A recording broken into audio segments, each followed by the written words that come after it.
ماذا لو انتصر البرتغاليون في معركة وادي المخازن 1578؟ سنة كان فيها مصير المغرب كله معلقا على ساعات قليلة. جيش برتغالي ضخم، ملك شاب يحلم بإمبراطورية، وخلفه كل أوروبا المسيحية تراهن عليه. في المقابل سلطان مريض يحتضر فوق نعشه، يقود جيشه وهو لا يكاد يتنفس. لو قلت لك أن نتيجة هذه المعركة غيرت خريطة العالم كله، هل ستصدق؟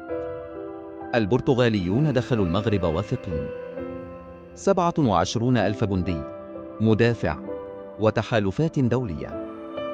والأهم، معهم أبو عبد الله المحمد المدعوم أوروبيا، يريد عرش المغرب بأي ثمن.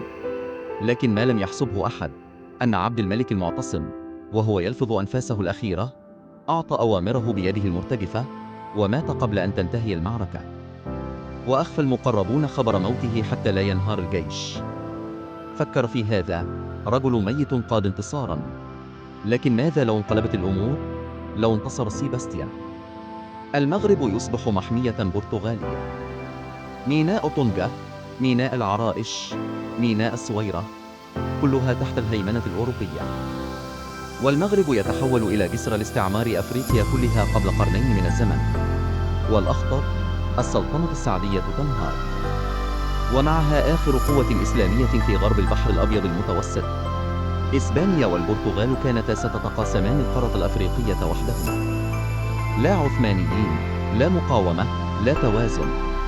لكن هذا لم يحدث، لأن في تلك المعركة مات 3 ملوك في يوم واحد. سيباستيان ملك البرتغال، أبو عبد الله طالب العرش، وعبد الملك السلطان المحتضر. التاريخ أحيانا يكتبه شخص مات قبل أن يرى النهاية.